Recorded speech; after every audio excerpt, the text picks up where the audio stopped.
It's about the restoration of our republic. We want to educate, encourage, enable the power. We stand for integrity, honesty, self-reliance, self-defense, and most importantly, no compromise on our foundational principles. This is America's Voice Now. Find America's Voice Now on Facebook and at americasvoicenow.org. Here's Michael Evans.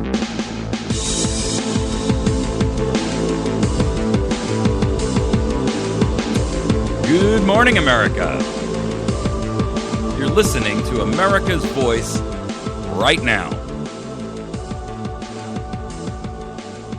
We're going to come out of the gate blazing this morning.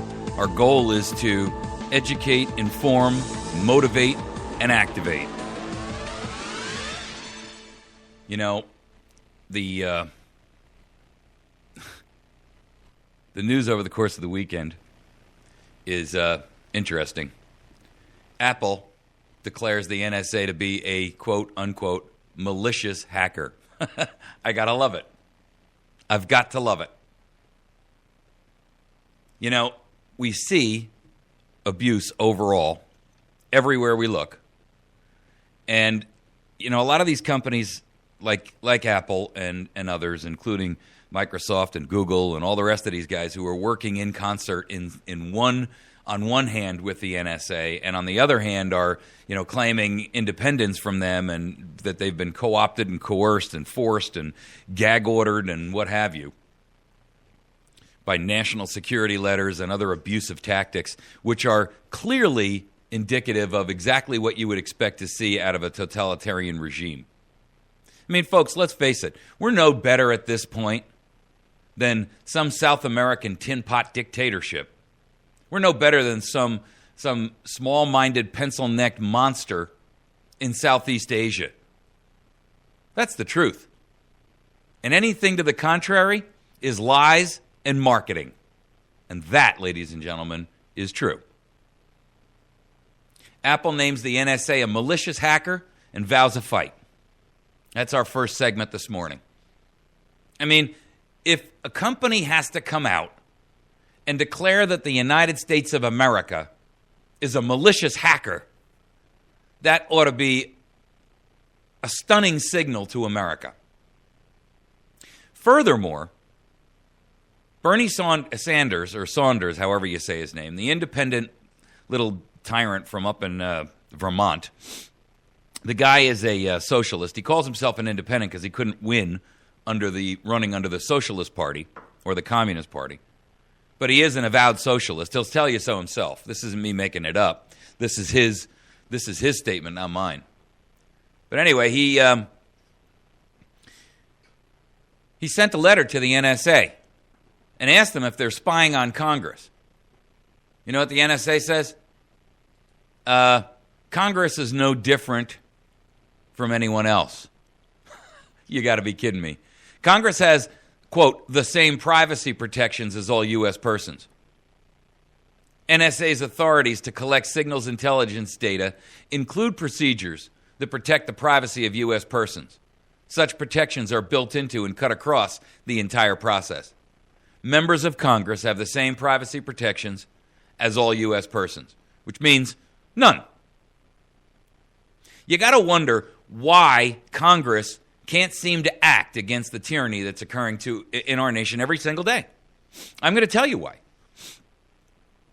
Congress has been compromised, coerced, co-opted, threatened, held hostage by their own secrets by the NSA. Some people will say, that's a bold statement, Evans. You can't make that. The heck I can't. How else can you explain to me the utter lack of ability for the Congress of the United States of America to take action against a president who is operating in open despotism and open tyranny? 11 attorneys general came out the other day and said that the president's actions on Obamacare alone and the waivers he's floated and all the changes he's made constitute a violation of law and the Constitution, because the president does not have the wherewithal or the legal authority to make law. to change law. He can only follow the law and faithfully, quote, faithfully execute the laws of the United States of America. I'll tell you why Congress is unwilling to act. And you can take all that nonsense about partisan politics out of the equation. That's not it. The truth is, the NSA's got their dirty laundry, and they quietly show it to whoever wants to raise an alarm and say, if you do this, if you don't do what we tell you, if you continue, we will expose you. Ladies and gentlemen, that is blackmail. It's why Congress the other day voted to allow it. It's why the courts have allowed it to continue. It's why the FISA court the other day gave the NSA 3 more months of authority to continue the unconstitutional, immoral, unethical, and illegal practice of spying on Americans. Senators Ron Wyden and Senator Udall came out and posted an op-ed the other day. This will be our third segment. End NSA spying now. It violates the Fourth Amendment rights of American citizens.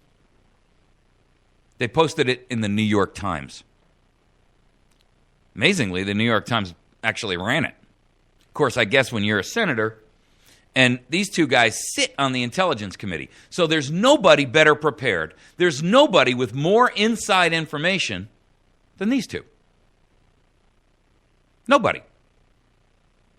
You know why? Because they hear all the dirty little secrets, at least those that are exposed to them. The NSA has lied to Congress repeatedly, which in and of itself ought to qualify as an act of treason for every member who has sat before that congressional committee and told a lie, including Clapper. Clapper should be on charges right now and in prison in a maximum security facility for aiding and abetting the enemy and lying to Congress. It's a perjury charge.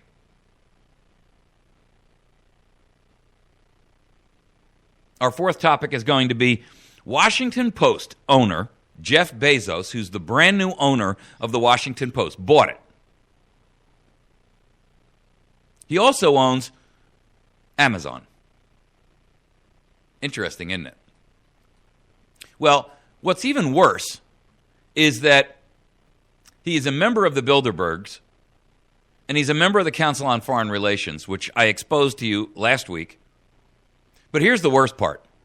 He cut a deal with the CIA for $600 million. For $600 million to provide them with cloud services on the Amazon network. Well, that's not a big deal, you say. Stop right there, it is. Here's why. The Washington Post has been the recipient of a large percentage of the Snowden revelations. Because when the Guardian in the UK was getting hammered down by their own government because they don't have a freedom of the press law, and they don't have a Bill of Rights. So there is no freedom of the press in England. And when the Guardian UK felt like they were about to be shut down, what did they do? Well, they came out to other newspapers, including the Washington Post, among others. And they said, look, let's do this collectively, because if we do it collectively, they can't shut us all down. The problem is that when you've got a guy who owns the Washington Post, which was a recipient of a large percentage of this, just in time, by the way, I might add, in order for the Guardian and Greenwald to distribute some of the information through, and he has a $600 million contract with the Central Intelligence Agency for cloud services, that would be considered, folks, a conflict of interest. And it would be a conflict of interest not just in reference to the Snowden issues, but in reference to the entire concept of independent journalism. How can you have an independent journalistic level of integrity when you own a newspaper and simultaneously are on the hook for a contract worth $600 million. Now, look, by anybody's estimation, when people hear the word $600 million today, they kind of scoff at like, well, what's the big deal about that? That's nothing. And the reason they do that is because we have been indoctrinated with the idea that unless something hits into the trillions, it doesn't matter. $600 million for a private corporation is a staggering sum of money. And Jeff Bezos owns that network. He's a regular attendee at the annual Bilderberg meetings. Now, if you don't know who they are, it's a relatively secret group. They are often characterized as a secret society. I don't care whether you believe in them or don't believe in them. I don't care whether you think they make a difference or don't make a difference. But he is a member of the Council on Foreign Relations. And that group I exposed to you last week makes a difference. And Amazon is a charter member, as is Mr. Bezos personally. Now, you see, when you've got, if you recall, when I was talking about the CFR last week, and I exposed all the members, I gave you the lists. So if you haven't read them, that's on you. If you haven't read those lists, if you haven't read the names, if you haven't clicked on them and looked at what their history is and what their influence is, then you have failed. You have failed the test of critical thinking because you have not taken the time to do your due diligence and your homework. And you have failed your country. What do you mean? I haven't. You took an oath. You know how you took an oath? You took an oath because you're breathing, because you're fogging a mirror, because you benefit from this republic that we live in. You've taken an oath. Maybe not a verbal oath, maybe not with one on a Bible, maybe not with your hand over your heart. You've taken an oath because you benefit from what our fathers, our forefathers, our grandfathers, our founders died to give you.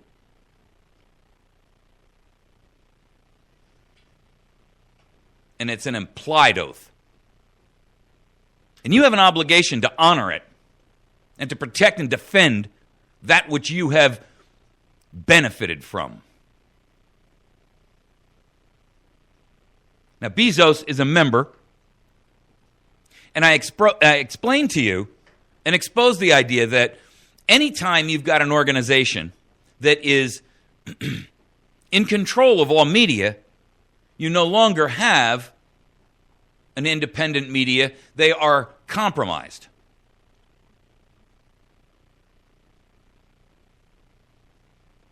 You see, the real problem here is that the same people who are members of the CFR are also in large part members of our government. They're also in large part members of the corporate elite that make up all of the major corporations in the United States, the multinationals, the conglomerates, etc. The deal is incestuous because they all sit on each other's boards. In other words, the president of Company A and the CEO of Company A sit on the boards of companies D, E, F, G, and H. And their CEOs, in turn, sit on each other's boards.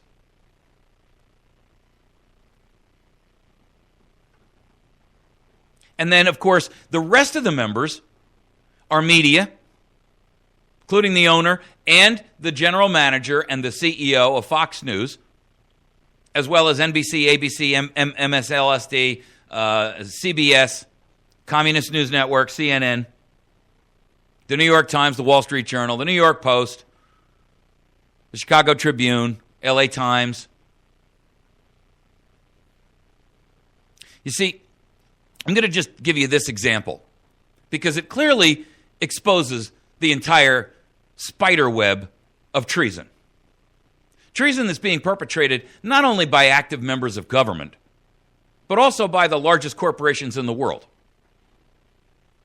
When all government, domestic and foreign, in little as in great things, shall be drawn to Washington as the center of all power, it will render powerless the checks provided of one government on another.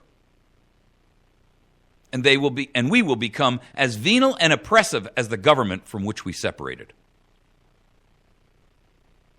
The very definition, that was Thomas Jefferson. And Madison followed up with, the very definition of tyranny is when all powers are gathered under one place. Now, whether you consider or construe that place to be Washington, or whether you construe it to be the CFR and its minions, makes no difference, because the truth is they are one and the same.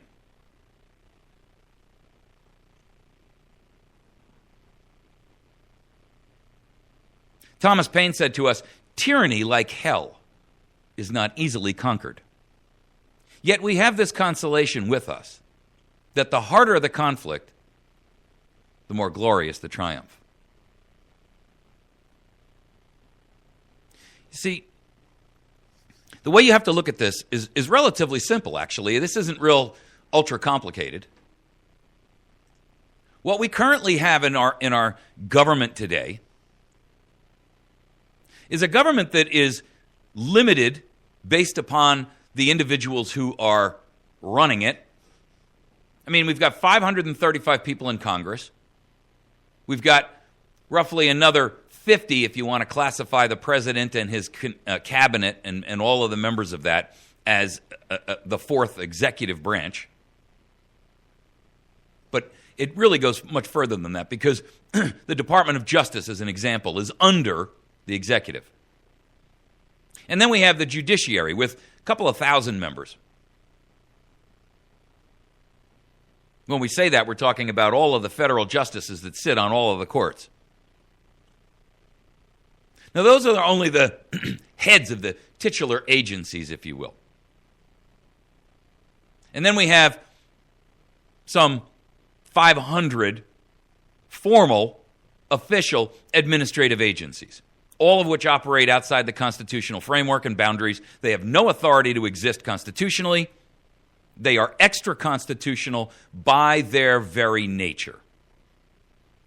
We never delegated our authority to Congress to subdelegate the authority to a bunch of unelected, unaccountable bureaucrats.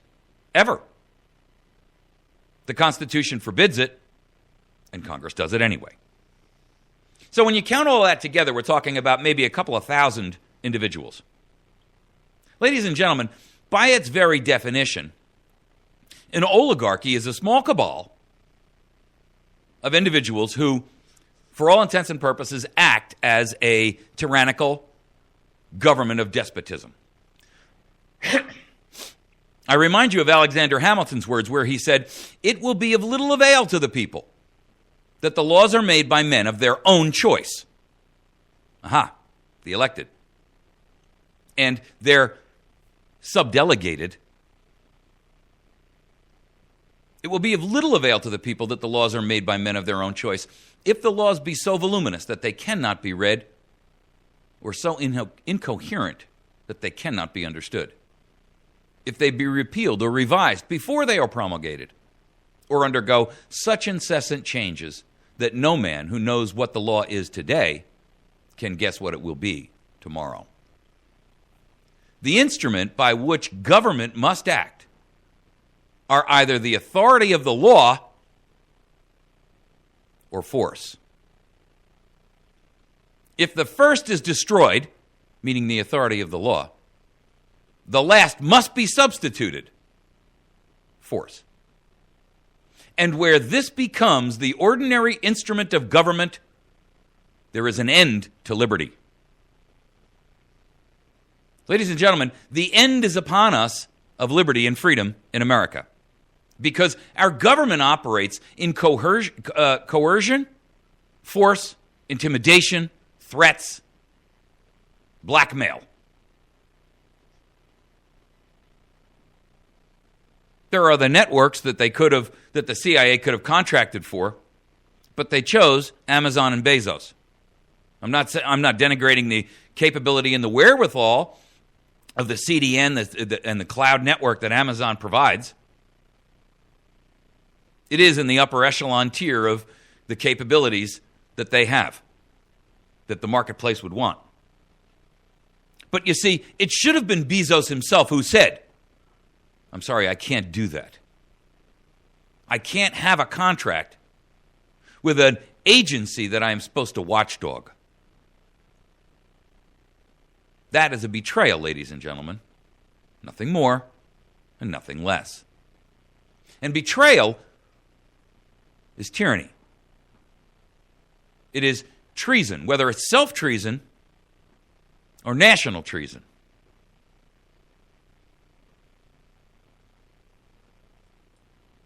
But the truth of the matter is, it is treason. Now, Apple's come out and said, based upon the information that was given to it by the Der Spiegel revelations a couple of months ago, that the NSA has the ability to remotely push and pull files from the device to obtain and capture your SMS short message texts, to retrieve your contact lists, your voicemails, your geolocation, to remotely turn on your microphone and your camera and capture images and audio, and to identify your cell tower location with impunity through a program called Dropout Jeep. So the NSA, according to Apple, is now considered and classified as a malicious hacker.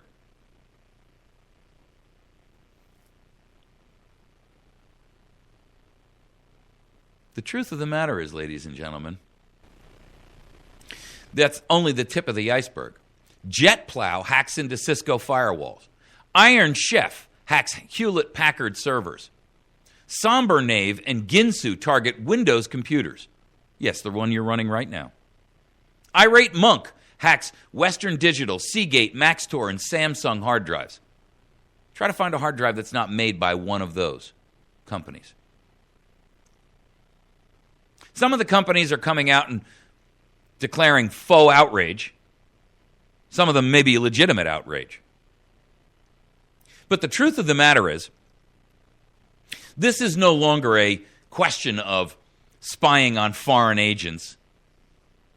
I mean, the revelation that the NSA is sidelining packages from UPS and FedEx and inserting malware into your Western Digital, Seagate, Maxtor, Samsung hard drive, your Windows computer, your Hewlett-Packard servers, and your Cisco firewalls should tell you everything you need to know.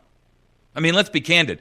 FedEx and UPS are not exactly delivering to the Sudan or Syria or Mali or Afghanistan or Iran or Iraq, are they? They're delivering domestically, right here in the United States of America. And what that tells you, ladies and gentlemen, is that our government is operating in open terrorism against the American people by instilling fear and reigning in tyranny.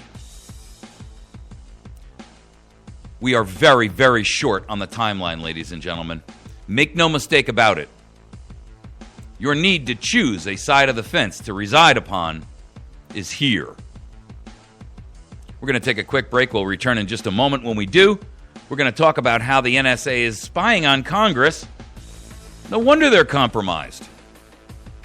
If every little dirty secret you had was out there in the hands of the NSA and you stood to lose a $195,000 a year job and your treatment as a king, no surprises there. We'll be right back.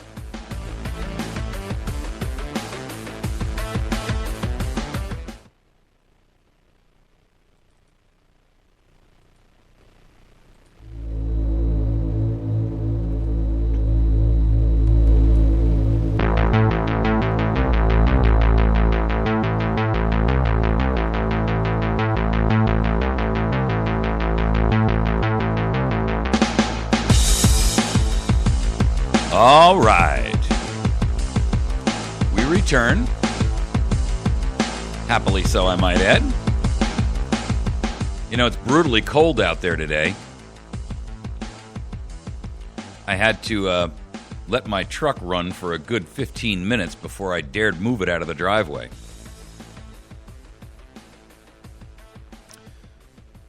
Windshield was so frozen. Maybe many of you are sitting home today because work has been called off. If you live anywhere in the Midwest or upper Midwest or anywhere, I mean, I guess this really kind of blows the ceiling off the global warming argument, huh? Before we get into our topic this morning about the NSA spying on Congress and the obvious implications of that, I want to bring you to a couple of our sponsors. One, Pizza Hut in West Plains on Porter Wagoner Boulevard. They are a great sponsor of ours, and there are other Pizza Huts around, but this one in particular is unique.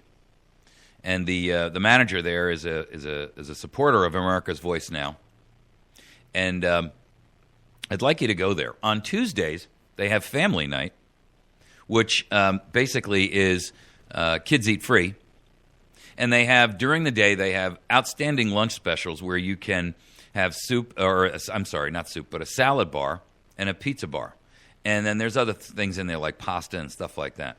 So if you want to eat healthy, you have the option of a salad, or you can combine that with a little bit of pizza, or you can just have the pizza if you know you really don't care. The options are yours. But I encourage you to go there and to let them know that when you go in, just say, hey, I heard about this restaurant on Mike's radio program, America's Voice Now, and I just wanted to let you know that's why I came. They need to know that their advertising works. And they also need to know that you are a fellow supporter of America's Voice Now. They're on Porter Wagoner Boulevard, and they're open late. They do deliver, by the way, so you can call over there and have one delivered as well. Our friends over at Wits End Classic Barbershop, Jason is a friend of mine. He cuts my hair about once a week, and he is on the square in West Plains. Great young fella. Shaving a haircut, 2 bits, but only if the 2 bits are silver quarters, because it's a little bit more than that. It's actually $10. $10 will get you a great haircut. And he does do the old-fashioned hot lather shave with the towel and the whole 9 yards. So if you want to treat your guy or your significant other or yourself to a great opportunity and a unique experience in being pampered at a barbershop, most barbershops don't do that anymore. So you can go in there and get yourself lathered up, get a straight razor shave on a hot towel treatment. It's an outstanding opportunity. They're right on the square in West Plains. You can reach them at 372-2053 if you have any questions, 417-372-2053. Also, our friends over at the Patriot Cigar Bar, cigar and tobacco products are their mainstay. They're also on the square directly behind the barbershop. And Sam Miller's the owner of that place. It's number 2 Court Square in West Plains. They got a great phone number, 417-257-1776. And you can go in there and you can obtain a cigar or tobacco or pipes and all kinds of accessories and things like that. They actually have lockers in there that are humidors. And so you can rent a locker and you can keep all your cigars safe in a humidor right there. You can also bring, if you'd like, a bottle of your own favorite beverage, and you can keep it there. They can't sell it, but you can bring it with you. So if you have a particular bottle of brandy or a scotch that you like or whiskey or whatever the case may be, you can bring it with you. Keep it in your own locker there and enjoy a cigar or a pipe and the company of some other good fellow patriots. You can find them again on the Court Square in West Plains at 417-257-1776. They do have a Facebook page. It's called Patriot Cigar and Tobacco. Make sure that you jump on there. Also, you can find Wits End Classic Barber on Facebook as well. I'd lastly like to bring your attention to the law offices of Jason Henry. Very, very good criminal attorney. Handles, by the way, not only cases that are regional or state cases, but also handles federal cases, including firearms, specializing in firearms cases. If you're a felon and you've been charged with possession of a firearm, he specializes in that particular type of case as well. You can reach him. He's also on the Court Square in West Plains, right across the street from the courthouse. His telephone number is 417-256-4100. It's 417-256-4100. And he also handles things like DUIs and drug charges and other criminal cases. Has an area in his office that specializes in personal injury things, slip and falls, automobile accidents, wrongful injuries, and things like that. So make sure that you get a chance to see him. His name is Jason Henry. It's the law offices of Jason Henry, 417-256-4100. So, okay, let's jump into our topic here in reference to the NSA spying on Congress. Because, ladies and gentlemen, when you think about that, you've got a body of 535 individuals, 435 in the House, 100 in the Senate. And their job is to not only pass budgets and things like that, but to also oversee the other two branches of government, the executive and the judicial. The object of our three-tiered system is to make sure that each of the three branches is overseeing and looking over the watchdogging, if you will, the others. But according to the National Security Agency, who sent a letter to Bernie Sanders, the truth is that Congress is just like everyone else and subject to spying. Now, the NSA couches their answer by saying that Congress has the same privacy protections as all U.S. persons. But if you believe for a moment that the NSA is observing anyone's privacy protections, I've got a perfect opportunity for you to buy oceanfront property right here in Missouri. Just give me a call or email me at mike@americasvoicenow.org and tell me, I'd like to buy some of that oceanfront property in Missouri. You see, the NSA is subject to oversight by Congress just like everybody else. Just like every other agency. Just like the military. Just like all of the administrative agencies which operate completely outside the constitutional authority and boundaries.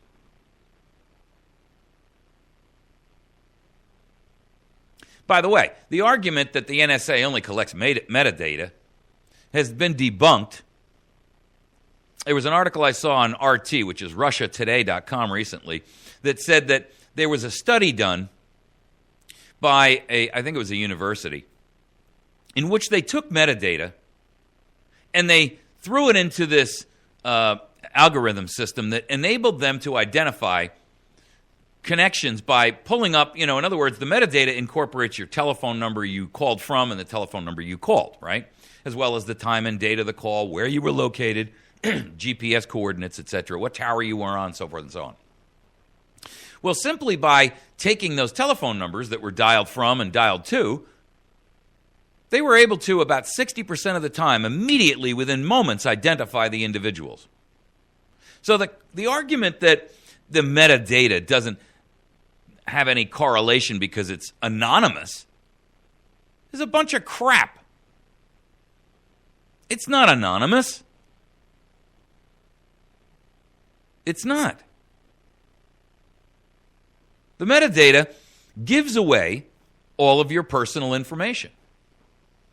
Because once the individual has been identified, then they can utilize other databases, including the brand new healthcare.gov database, your IRS database, the FBI database, your state NCIC and SCIC databases.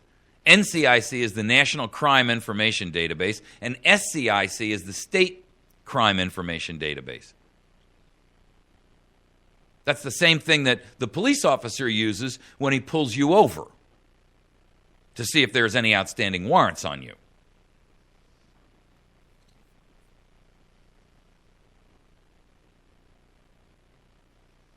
See, Congress, and I'm not saying they should be given a pass from that doesn't apply to anyone else. I'm not saying that they should be given high privilege. In fact, what I'm suggesting is that no American should be spied on by the NSA. That's the contrarian position from saying Congress should have some elite dispensation from it. No, they shouldn't. But the truth of the matter is that no American should be spied on.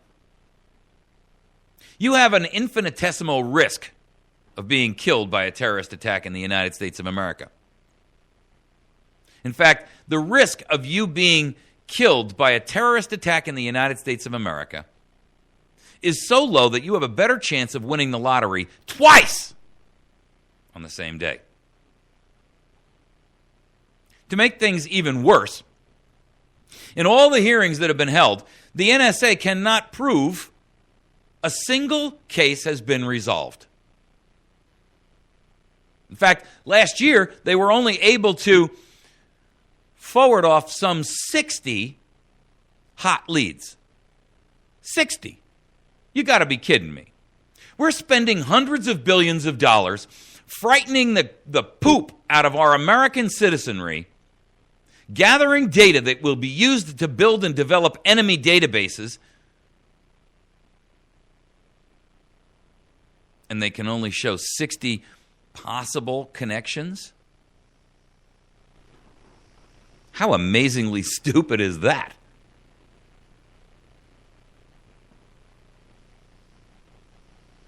That's kind of like justifying the confiscation of all weapons to eliminate one or two murders, huh? Need I say more?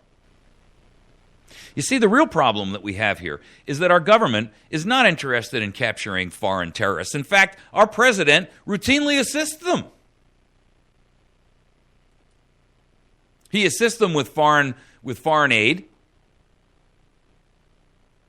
He assists them by, well, let's just use the example yesterday, over the course of the weekend, where the Department of Justice and someone in the Bureau of Prisons signed off to release the attorney who was transporting messages from the blind sheikh that's in jail for the original World Trade bombing back in '93, and actively taking those messages and delivering them to our enemies, aiding and abetting a terrorist organization caught red-handed, given a 10-year sentence, and after years and years and years of appeals, finally incarcerated, only to be released 3 years into that sentence by the Department of Justice. Now, there are many, many, many folks sitting in prisons today that are not guilty. And this piece of human offal, this fat, rotund little traitor, is actually out. Treated, given a welcome in the middle of New York City like a conquering, returning hero. But our government aided and abetted one who aided and abetted the enemy, proven in a court of law repeatedly.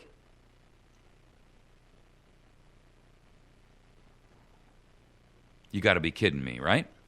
No, I'm not kidding you.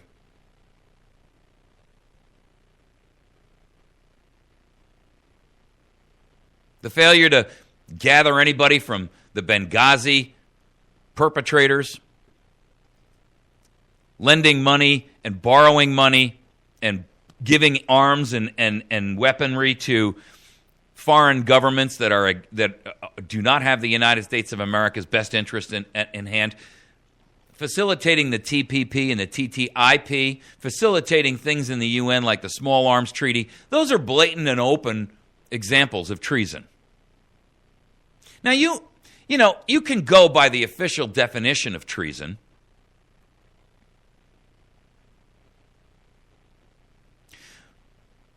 But if you take the reality of what this administration and our government does on a routine basis, it's abundantly clear that even if you want to take the word treason and pull that out of the mix because you feel that's too politically incorrect or too volatile, too aggressive,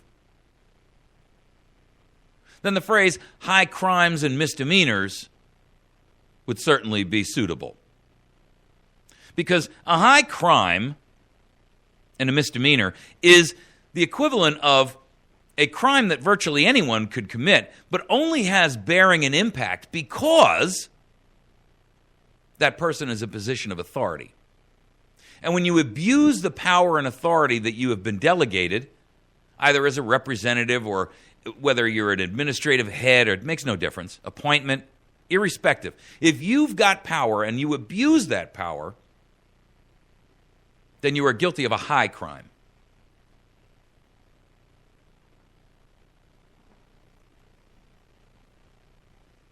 The Pentagon waived laws to keep the F-35 system on track with Chinese-made parts, even though they were warned repeatedly by officials that was a risk to us, because by allowing China-made parts into the United States of America to be utilized in the F-35 airplane series, that we were placing our country in a position where we were open to espionage, and China is clearly an enemy of the United States of America. But we aided and abetted that enemy. The Pentagon did it. $392 billion project, and the Pentagon couldn't wait to sell us out.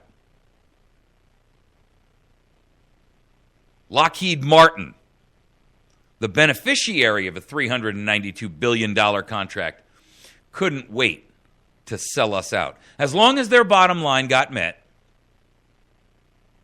If you want a textbook example of the power of the military-industrial complex and how that is committing treason to feather their own nests, look it up.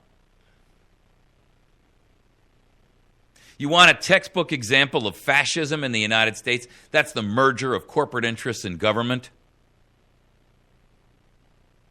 Go onto our Facebook page and take a look at the news. Can you find a more egregious example? Our own government aiding and abetting the enemy. Over and over and over and over and over.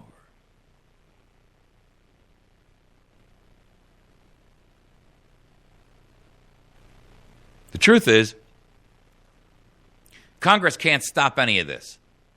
They're unwilling to, and they can't because they've been compromised, coerced, cajoled, threatened, and blackmailed. Many of them are actual believers, and that's okay. I mean, I can get being ideologically stupid. I can get being blind. But when the United States of America, as a national government, makes it a policy to blackmail the same division of the government, one of the three branches that is responsible for oversight, ladies and gentlemen, it is treason. Nothing less, nothing more.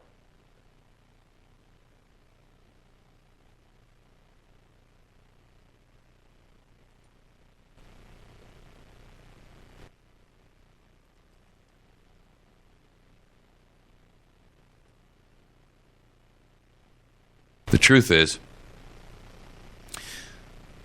this issue is the reason why Congress won't rein in the treason, because they've been compromised. The members will do whatever they're told to protect their personal secrets from being exposed.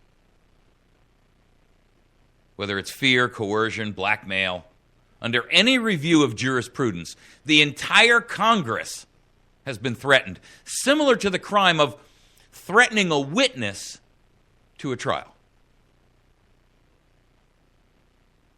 The conflict of interest is so obvious that no one can deny it. The threat to our republic is exigent and clear for anyone to see. The NSA must be stopped now. Congress must be completely replaced, and the rule of law reestablished in our nation.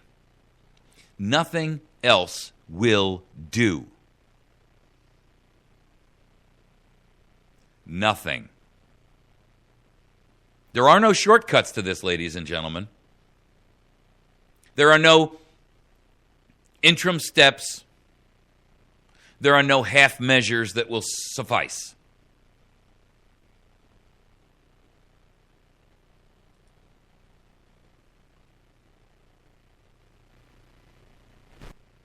The truth is, there is no way around the crisis we find ourselves in. This isn't merely a constitutional crisis. That's bad enough. But this is a crisis of treason, a crisis of tyranny, a crisis of despotism, a crisis of lawlessness in the highest offices in the land.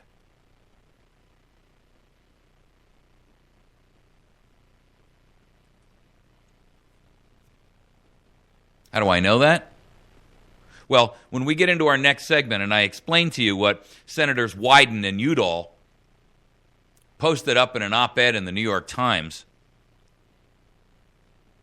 it should be clear to all.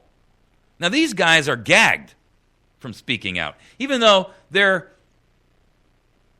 knowledgeable about everything that's going on, or at least that which the NSA will tell them about. We know for a fact that the NSA has lied openly to Congress, including this committee, the Intelligence Committee.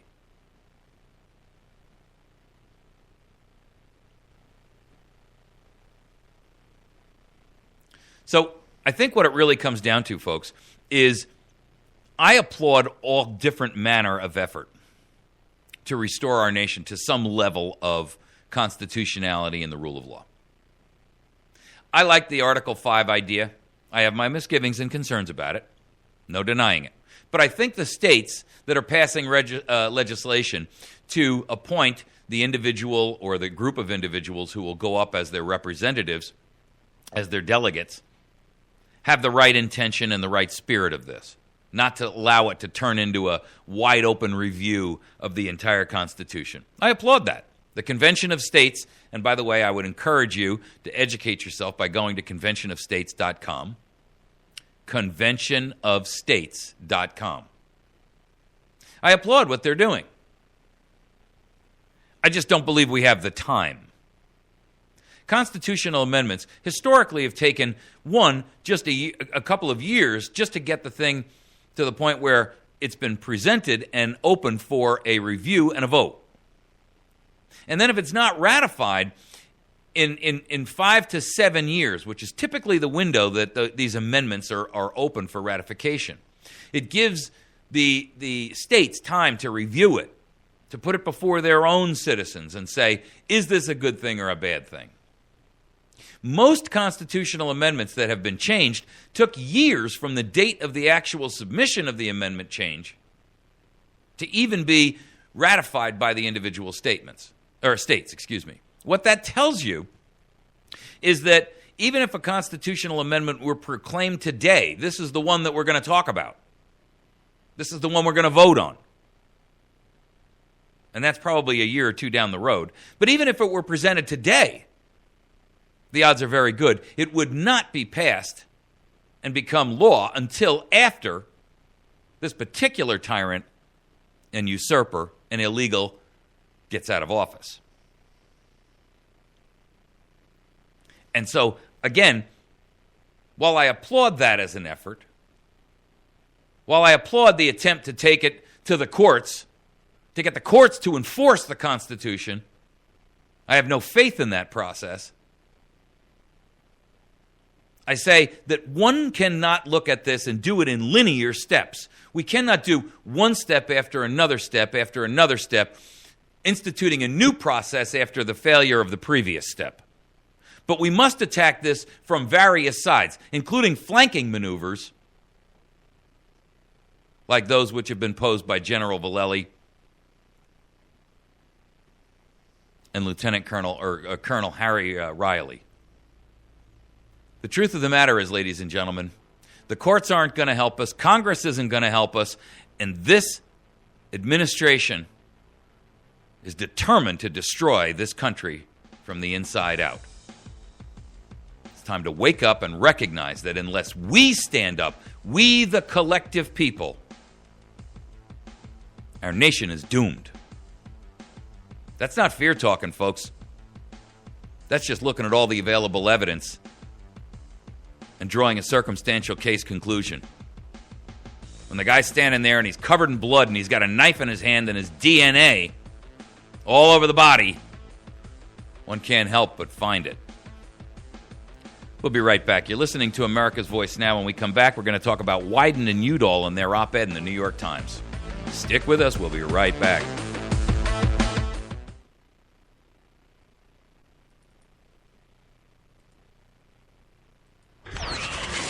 It's about the restoration of our republic. We want to educate, encourage, enable the power.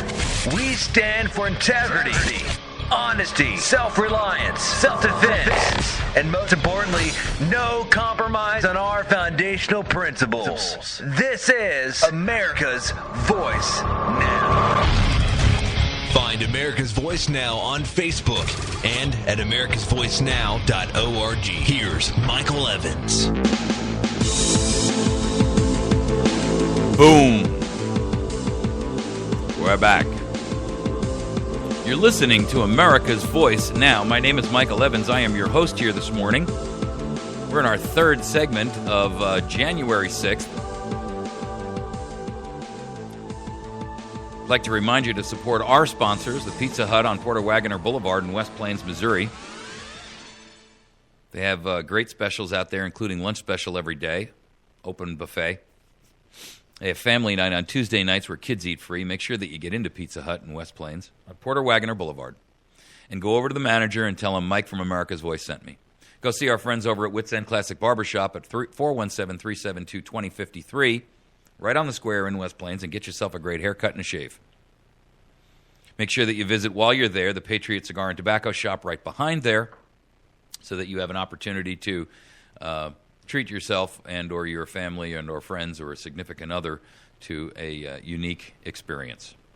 Patriot Cigar and Tobacco Shop is at 417-257-1776. You can find the Wits End Classic Barbershop, the Patriot Cigar and Tobacco Shop, all on Facebook. And the law offices of Jason Henry, number 10 Court Square in West Plains, 417-256-4100, specializes in criminal law, state, federal, specializes in civil cases related to wrongful termination, personal injury cases, that kind of thing. Probably one of the best criminal attorneys I've seen around. And he handles federal cases, which is very unusual. You know, typically when we talk about federal cases, you have to go to a larger city to find somebody who actually practices in a federal court because they have to be court certified by a bunch of other traders in the court who all owe their allegiance to the court instead of you. But Jason is different. And after you've had a little bit of time to chat with him, I'm sure you'll find that to be the case. 417-256-4100. Wyden and Udall, two senators, both Democrats, who sit on the Intelligence Committee. They have the highest level of security clearance in the Congress. Not that they're really actually getting the truth, of course, from this administration, but they do have the clearance to hear it. Whether or not it's exposed to them is a whole different animal. But then, of course, the problem is that they're gagged. They can't speak out about it because if they were to do so, it would violate their super secret security clearance. But they penned in combination, the two of them now came out and penned an op-ed in the New York Times the other day. And what I really think is important about this, and this is back in November 25th, by the way, so I don't want to make it sound like it was yesterday. But I think it's important that we recognize, in light of all of the information that's come out since November 25th, including all of this stuff about the NSA diverting packages from FedEx and UPS, going to Americans to institute spyware and malware into hardware components. The idea that they can capture your iPhone traffic and your microphone on your personal tracking device, you know, that thing you carry on your belt, yeah. They can take the microphone and turn it on remotely. They can take the camera and turn it on remotely. And then they can utilize that information to spy on you. They can get in and see your entire contact database. They can draw down your text messages, even implant text messages you didn't actually send.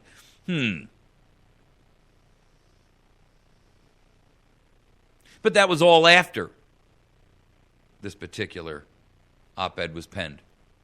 So I'm just going to spend a couple of minutes with you, and I'm going to read it. And I'll tell you why. One, America has utterly failed at their ability to read and discern what's in front of them. And two, Some of you may not have internet access and you're listening to us on another format, or you're driving in a car and by the time you get to a place where you might actually be able to draw this article up and see it, you won't be able to because 9 other crises have invaded your life, which is par for the course of the plan to keep us all so busy that we don't have a chance to focus our energy to fight back. So let me just read it to you. The framers of the Constitution declared that government officials had no power to seize the records of individual Americans without evidence of wrongdoing, and they embedded this principle in the Fourth Amendment. The bulk collection of Americans' telephone records, so-called metadata, by the National Security Agency is, in our view, a clear case of a general warrant that violates the spirit of the framers' intentions. This intrusive program was authorized under a secret legal process by the Foreign Intelligence Surveillance Court. So for years, American citizens did not have the knowledge needed to challenge the infringement of their privacy rights. Our first priority is to keep Americans safe from the threat of terrorism. Reader's note here. Actually, their first priority is to keep Americans safe from government itself. But I digress. I'll try not to do that. But when I see something like that, that's the rule of critical thinking. Question everything. And that statement is a blatant expose of what Congress believes that their interest and requirements are. They're not to keep Americans safe from the threat of terrorism, unless you consider the terrorism that Washington, D.C. is perpetrating on every single American. Their first job is to protect the principles of individual liberty, life, property rights, and the pursuit of happiness, and then get the heck out of the way. All right. Our first priority is to keep Americans safe from the threat of terrorism. If government agencies identify a suspected terrorism, they should absolutely go to the relevant phone company to get that person's phone records. But this can be done without collecting the records of millions of law-abiding Americans. We recall Benjamin Franklin's famous admonition that those who would give up essential liberty in the pursuit of temporary safety will lose both and deserve neither. The usefulness of the bulk collection program has been greatly exaggerated. We have yet to see any proof that it provides real unique value in protecting national security. In spite of our repeated requests, the NSA has not provided evidence of any instance when the agency used this program to review phone records that could not have been obtained using a regular court order or emergency authorization. Despite this, the Surveillance Reform Bill recently ratified by the Senate Intelligence Committee would explicitly permit the government to engage in dragnet collection as long as there were rules about when officials could look at those phone records. It would also give intelligence agencies wide latitude to conduct warrantless searches for Americans' phone calls and emails. This is not the true reform that poll after poll has shown the American people want. It is preserving business as usual. When the Bill of Rights was adopted, it established that Americans' papers and effects should be seized only when there was specific evidence of suspicious activity. It did not permit government agencies to issue general warrants as long as records seized were reviewed with the permission of senior officials. Congress has a crucial opportunity to reassert constitutionally guaranteed liberties by reforming the NSA's overbroad collection of Americans' personal data. But the Intelligence Committee bill squanders this chance. It would enable some of the most constitutionally questionable surveillance activities now exposed to the public eye. The Senate should be reining in these programs, not giving them a stamp of approval. As members of the Intelligence Committee, we strongly disagree with this approach. We had already proposed our own bipartisan surveillance reform legislation, the Intelligence Oversight and Surveillance Reform Act, which we have sponsored with a number of other senators. Our bill would prohibit the government from conducting warrantless, quote, backdoor searches of all Americans' communications, including emails, text messages, and internet use, under Section 702 of the Foreign Intelligence Surveillance Act. It would also create a, quote, constitutional advocate, end quote, to present an opposing view when the FISC is considering major questions of law or constitutional interpretation, end quote.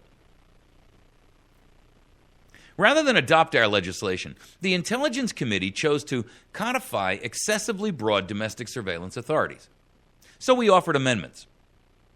One would end the bulk collection of Americans' records, but still allow intelligence agencies to obtain information they legitimately needed for national security purposes by getting the approval of a judge, which could even be done after the fact in emergency situations. I want to stop right there and hit that point, but I'll come back. Another of our amendments sought to prevent the NSA from collecting American cell phone location information in bulk, a capability that potentially turns the cell phone of every man, woman, and child in America into a tracking device. Each of these proposals represents real and meaningful reform, which we believe would have fulfilled the purpose of protecting our security and liberty. Each was rejected by the committee, in some cases by a single vote.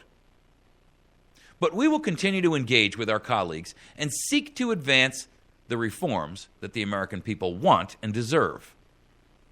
As part of this effort, we will push to hold a comprehensive reform debate on the Senate floor. There is no question that our nation's intelligence professionals are dedicated, patriotic men and women who make real sacrifices to help keep our country safe and free. We believe that they should be able to do their job secure in the knowledge that their agencies have the confidence of the American people. Boy, I got to hit that one in a minute. But this trust has been undermined by the NSA's domestic surveillance programs, as well as by senior officials' misleading statements about surveillance. Only by ending the dragnet collection of ordinary Americans' private information can this trust be rebuilt. Congress needs to preserve the agency's ability to collect information that is actually necessary to guard against threats to our security. But it also needs to preserve the right of citizens to be free from unwarranted interference in their lives, which the framers understood was vital to American liberties. Penned by Ron Wyden of Oregon, Mark Udall of Colorado, and Martin Heinrich of New Mexico, all Democrats, United States Senators. Okay. You know, I want you to, now that you've heard this, I'm sure as you were listening, as it occurred in my mind, and I've read this more than once, but every time I read it, I find another nuanced phrase. I find another between the lines statement. I find some very blatant abuses of the understanding that these people actually have. In other words, they misrepresent their functional role.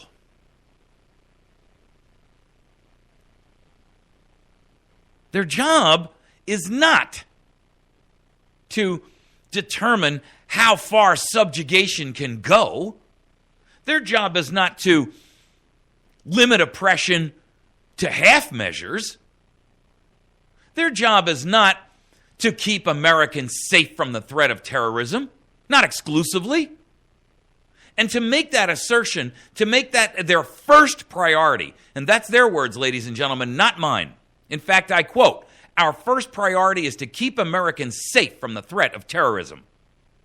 I disagree. Your first responsibility and your only responsibility and your number one priority should be to honor the constitutional requirements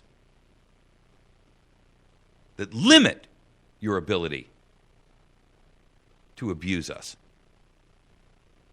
Your first responsibility is to protect life, liberty, freedom, property rights, and the pursuit of happiness. Whatever format that takes for me or you or him or her or anyone else.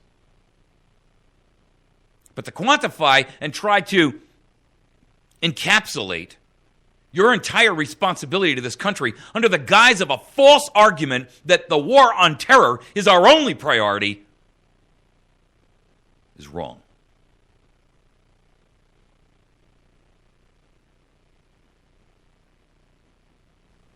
Admittedly, in this article, the usefulness of the bulk collection program has been greatly exaggerated. We have yet to see any proof that it provides real unique value in protecting national security. Any proof.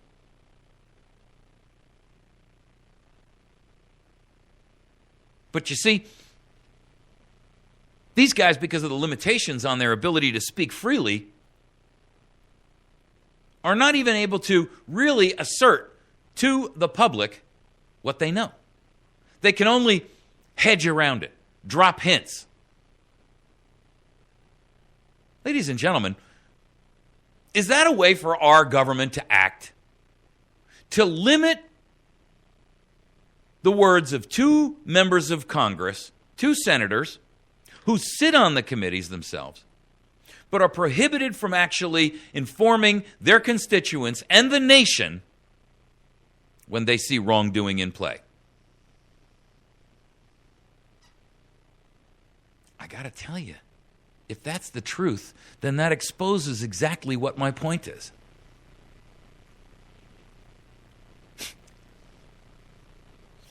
It's unbelievable.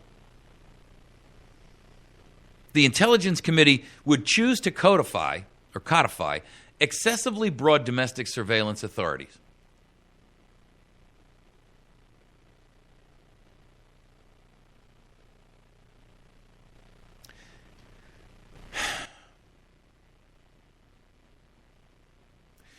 You know, I got to tell you, when I look at where our Congress sits today, I'll tell you that I think that the quote from Jefferson that best sums this up. And it defines the very treasonous acts that are being perpetrated, willingly, willfully, and what have you. He said, single acts of tyranny may be ascribed to the accidental opinion of a day. But a series of oppressions begun at a distinguished period and pursued unalterably through every change of ministers too plainly proves a deliberate systematic plan of reducing us to slavery. Let's understand what he's saying there. Single act of tyranny may be ascribed to an accidental opinion. Maybe it was a mistake. Maybe they misunderstood. Maybe they just, in a panic, overthrew their power and authority. But when it's begun at a distinguished period,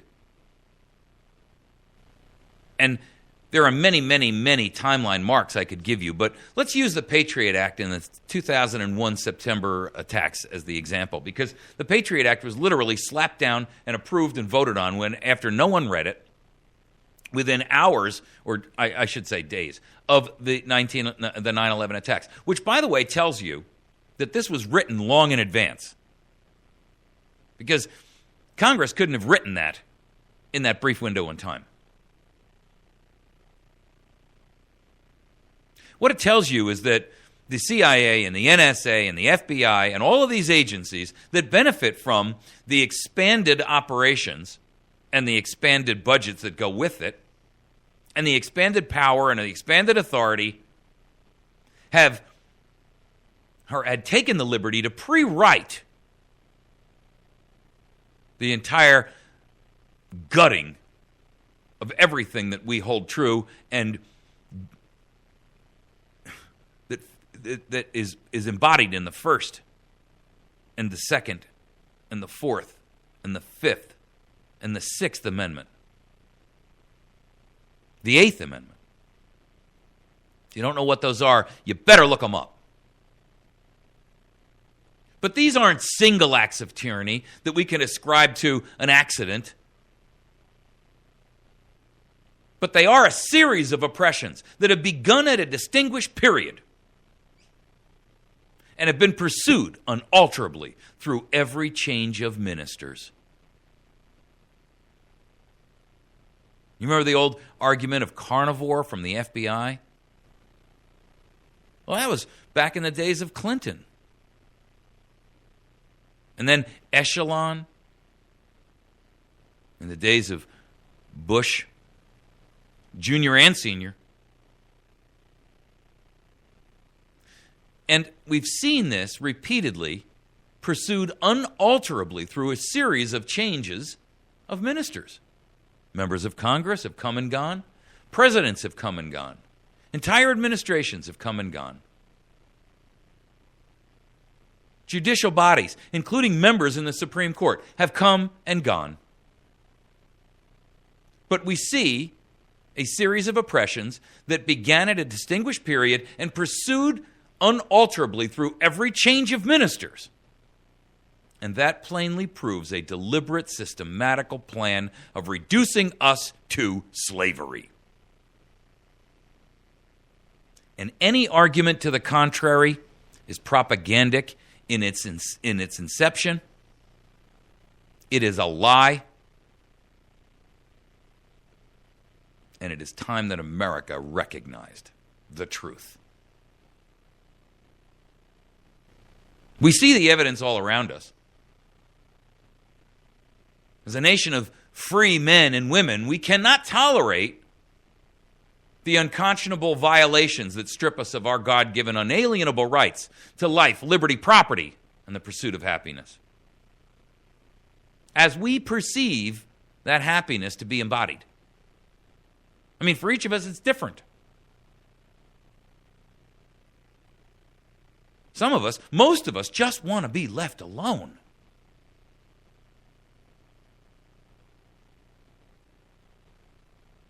But the litany of actions, the list of lawlessness and abuse. Ladies and gentlemen, if we had until midnight tonight, we couldn't cover it all. And that's only in the last 5 years. And if you went 8 years prior to that, you could list the litany of treasons by Bush.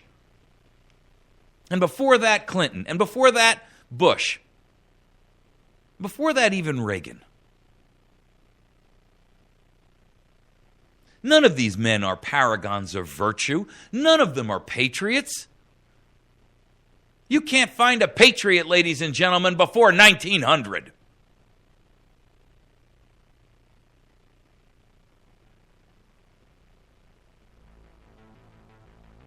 All right, when we come back, we're going to talk about this Bezos deal, and we're going to cover some other news information pieces that I think you should know about. Our job is to expose the propaganda that you're fed every single day.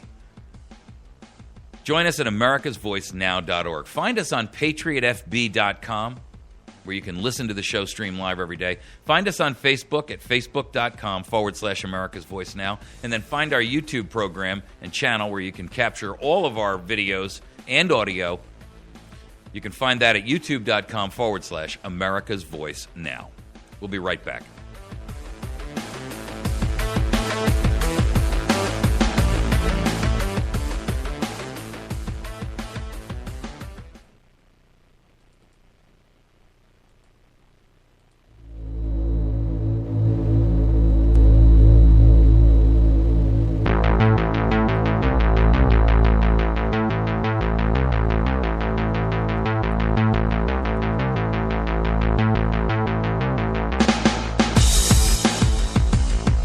All right.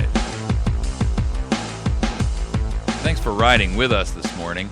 If you've joined us on our website and you're capturing our program streaming live there, that's great news. Appreciate you doing that. It's a great way for you to follow America's Voice Now and to kind of keep abreast of what we're doing. You can stream both audio and video there at americasvoicenow.org. We put an enormous amount of effort, and I say we because, you know, I'm the public face of America's Voice Now, but I'm certainly not the only person there. There are a lot of folks behind us who put forth effort. You know, I've got a guy who is my partner at airbridgeweb.com. He is my partner in web development, and he does an enormous amount of effort, completely gratis, free of charge, to make America's Voice Now work.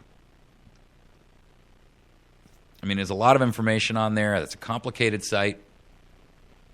He's built a lot of capabilities and flexibilities into it. There's folks that help me by posting stuff up on our Facebook page. We give them administrative privileges, if you will, to be able to go in. And because, you know, I can't be all places all the time, right? I mean, I've got to, you know, sometimes I just got to function. And I actually do this completely as a voluntary effort. This is my Paul Revere moment, where, you know, if you will. And as a result, that means that, you know, I've got to actually have a job that pays the bills. So there's a lot of folks that step up to the plate and kind of help out. You know, I got a call from a fellow the other day, or an email. He said, hey, you know, if you need, he's providing me with some equipment, a microphone system. I'm extraordinarily grateful. It's an outstanding professional quality and grade piece of equipment that I could never possibly hope to afford. And I'm extraordinarily grateful to folks who do that kind of thing. If you have access to cameras, we're trying to build our television studio. If you've got access to cameras and recording equipment and boards and, you know, all of those accoutrements, please contact me at mike@americasvoicenow.org. If you'd like to assist us and participate in our effort, you know, I spend literally more than $1,000 a month, sometimes much more, out of my own pocket to make this show work. I never have gotten paid for it. I don't expect to. But I also am limited as to how much resource I can throw at this. If you can support us economically, I'd be extraordinarily grateful. You can do that by going to our website. And on our website is a PayPal link that you can simply, even if you don't have a PayPal account, you can utilize any credit card. They take American Express, Visa, MasterCard, Discover, the whole 9 yards. You can simply click there and you can make a one-time donation, or you can become a sponsor and you can support us by utilizing the monthly sponsorship. There's a silver, there's a gold, and a platinum sponsor. And if you can't handle one of those amounts, then, you know, whatever you can handle would be great. I'm very grateful to those folks who do support us. And I certainly do not mean to denigrate their ability when I say their efforts and their generosity don't meet our bills, but they don't. And that means I've got to look to folks like you who don't support us to ask you to participate, step up to the plate and help us out. If there's any way that you can do that, I'd be extraordinarily grateful. You can mail, if you prefer to mail a money order or a check, and if you even want to do it anonymously, I don't care. You can mail to us at America's Voice Now. That's P.O. Box 1195. That's America's Voice Now, P.O. Box 1195.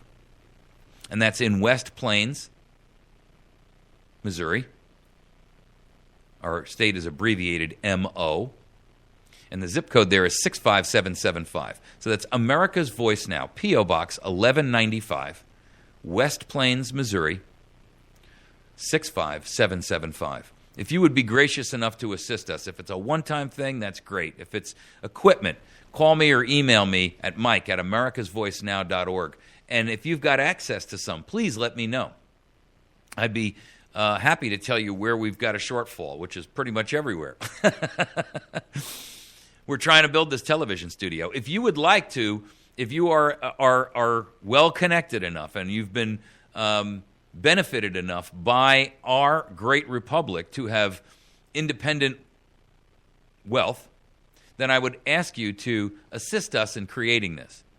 We can provide you with some level of return on investment if we can just get the project off the ground. We've got a program and a plan for it, but we need a large investor to step up to the plate and say, here I am, send me. if you can do that, you can email me at mike@americasvoicenow.org. And I can assure you that you'll have all my attention.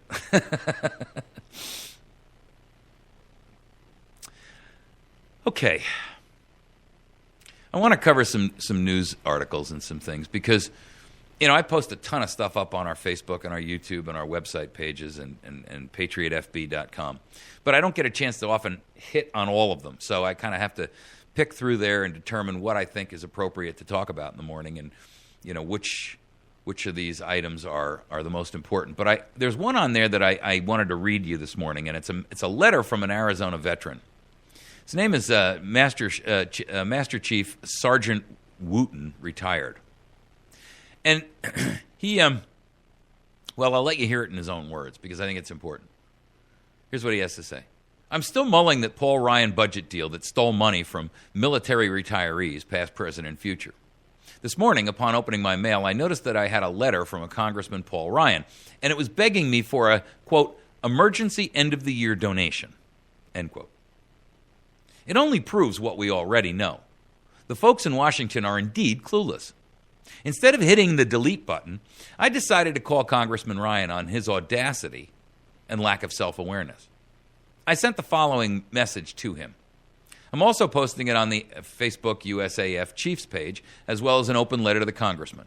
If you're a retiree from the military, I will tell you we may have lost the battle, but not the war. If you're inclined and find it worthy, let's flood our social media with this letter and see if we can get some traction.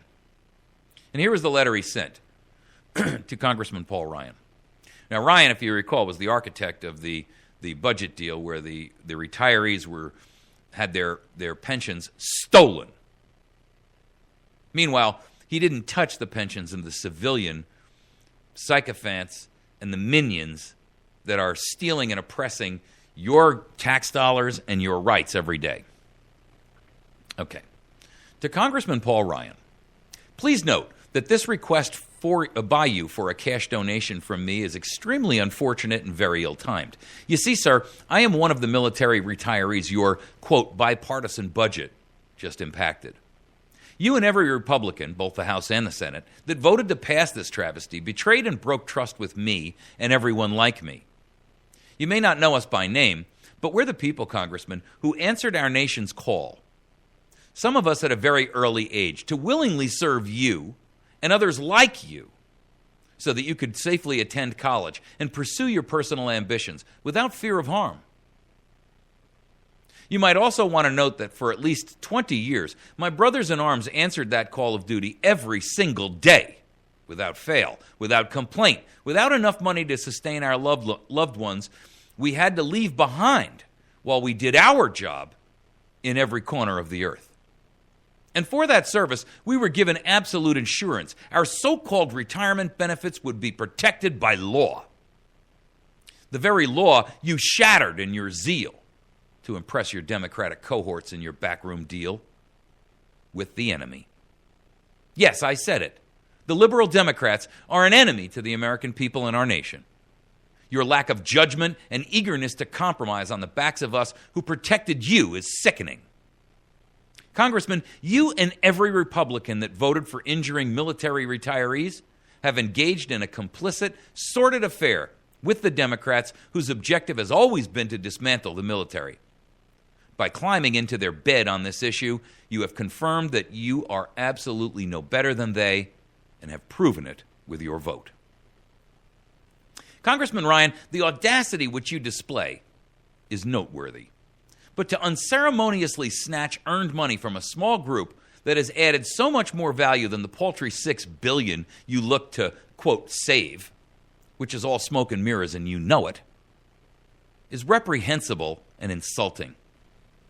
We have, despite the hardships, meager salaries and harsh conditions. We have performed with honor and excellence and silence, which is something most members of Congress have no idea about doing. Our job approval was, is, and always will be better than yours. We knew our mission and we got it done, then handed it off to a new generation in better shape than we found it. Your ability to look us in the eye and take money from us Apparently there was zero other sources of waste within the federal government that you could have recovered this money from, right? I got it. While simultaneously holding your hand out to beg with passion for our cash is stunning. Your actions have proven you do not have the tremendous intellect you've sold the American people on. I say with all seriousness, Congressman, what you lack in intellect and spinal rigidity, you make up for in cojones. I hope you and your cowardly Republican colleagues hear a message from me loud and clear. You will never receive another cent of financial support from me. Further, if you happen to be at a Capitol Hill dinner or at a K Street cocktail party with RNC Chair Reince Priebus, Representative Ron Barber, Senator Jeff Flake, or Senator John McCain, I would be honored if you would communicate with them that I am launching an effort to ensure none of you traitorous representatives of the people ever receive another vote from a military retiree. Remove me from your contact lists. Chuck Wooten, Chief Master Sergeant, U.S. Air Force, retired.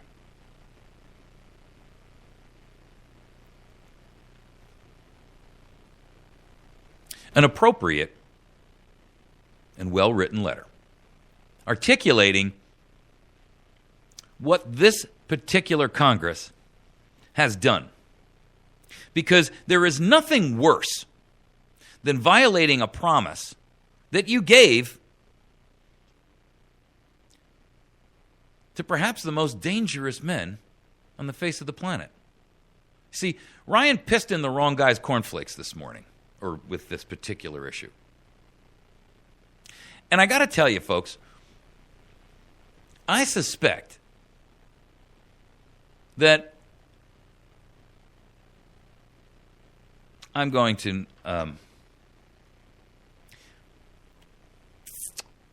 keep my counsel on that.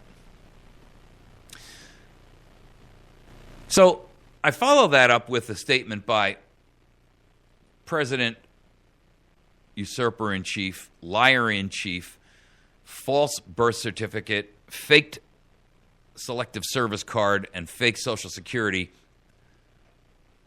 guy, Obama. While he was on Hawaii on vacation, he lambasted the GOP and said, because of immigration issues, and here's what he said: denying families that security is just plain cruel. We're a better country than that. We don't abandon our fellow Americans when times get tough. We keep the faith with them until they start that new job. Well, I beg to differ, Mr. President, and I use that term loosely. You have denied families that security. You've stolen it from our senior veterans. You've stolen it from those men who put forth their entire career and passed up opportunities in the public, in the private sector that may well have paid them far greater money.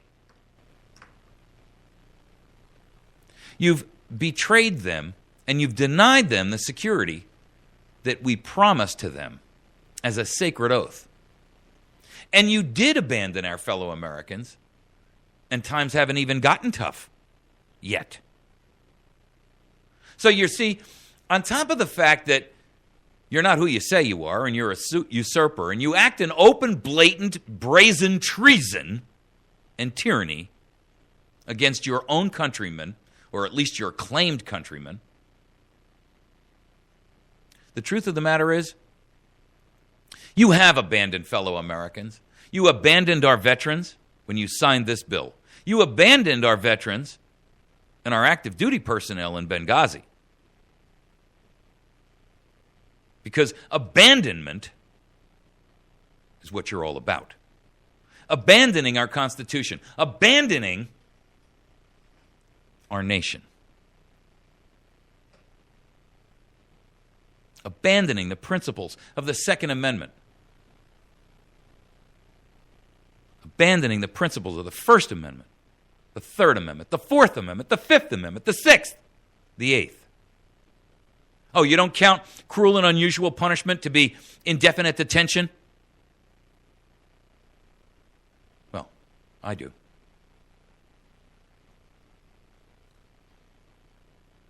And I reiterate George Washington's very clear statement. A free people ought not only to be armed and disciplined, but they should have sufficient arms and ammunition to maintain a status of independence from any who might attempt to abuse them, which would include their own government.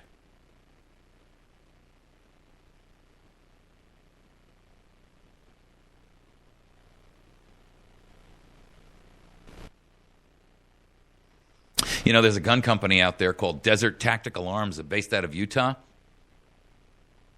And you know what? They refuse to sell weaponry to Pakistan. You know why I applaud that? Because they put their ethics over money. They put their loyalty to their nation over money. They put their loyalty to the lives of Americans over money.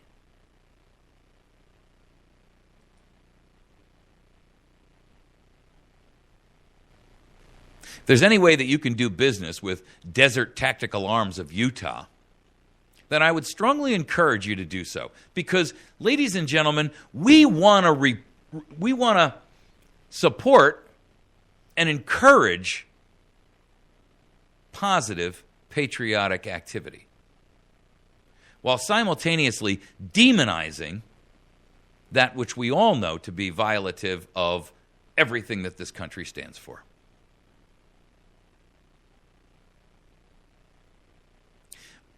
On other news, if you would like to join the class action lawsuit against the NSA, Rand Paul has filed one. You can go to his website, rand-2016.com, rand-2016.com, and sign up to be a plaintiff in a class action lawsuit that should incorporate virtually anyone in the United States of America who has a cell phone, or uses email, or owns a computer.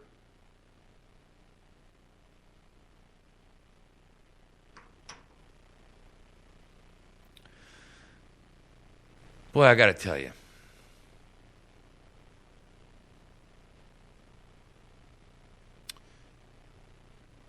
You know, when we see the actions on the behalf of companies like the Utah gun manufacturer called Desert Tactical Arms, and we see the courage of a guy like that dude who ran Lava Bit, right? Levinson. When he shut down his business and wiped the drives clean. And he's under threat now because they've got the threat of prison looming over him because he chose to shut the business down rather than betray his clients and supply the NSA with information on Americans. And that, ladies and gentlemen, is a tragedy. See, I'm not sure what we're waiting for here. I mean, I understand that our goal here is to restore the nation, and never to do so in a manner that would require a violent confrontation. Our goal should always be peaceful measures to resolve and restore and bring this country back, bring the ship back into line.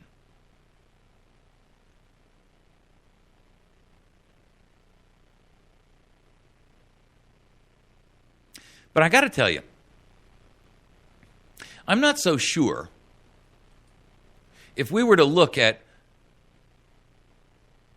past history that our founders would have done the same. In fact, I know they didn't. And I believe, and I think most individuals who are intellectually honest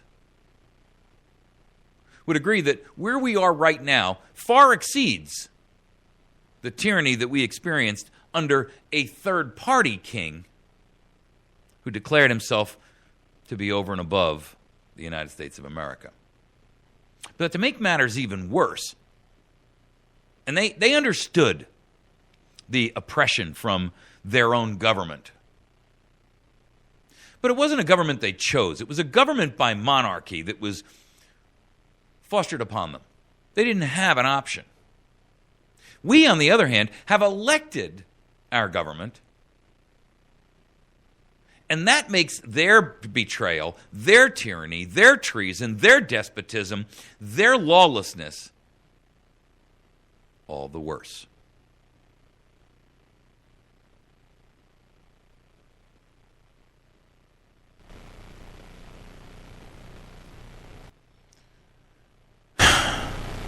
Where do we go from here, ladies and gentlemen?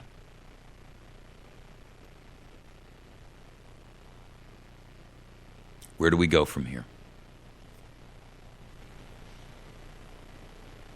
The IMF is out there declaring that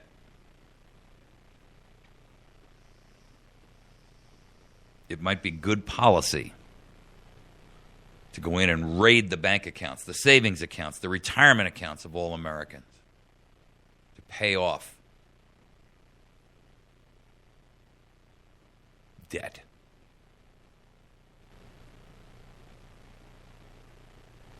We're going to talk about that tomorrow in depth. Because, you see, that is the ultimate height of treason. I posted an article up there today called, "The Bankers Are Coming. The Bankers Are Coming." And I stated that Paul Revere would have been just as accurate with that cry if only he knew how foolishly the American sheeple would allow the brazen acts of treason and tyranny that the nation is subjected to by their own government. I've been warning about a series of actions similar to Cyprus, where the banks will seize private account holders' money to pay government debt. The IMF is advocating it worldwide. This is a crime against humanity and should be treated as such. There are 2 linked articles. I encourage you to see them. You can find them by going to our website at americasvoicenow.org. You can find them by going to our Facebook page at facebook.com/AmericasVoiceNow, even if you're not a Facebook user. It's a public page. You can find them by going to patriotfb.com, where we're a member there. It's similar to Facebook, but Patriots only. No censorship. You can find it by seeing the links tomorrow after the show. When I stream these programs on YouTube, I always put the links of the stories that I refer to or I read from in the section that describes the video, what it's about. If you haven't dropped down the little arrow, that's your problem. I expect you to be effective, to be intelligent, to not be a ninny. I expect you, after you listen to these programs, to take action. Sometimes that's just educating yourself. But sometimes that's exercising your leadership to influence anyone and everyone around you in your personal circle of influence or your corporate circle of influence.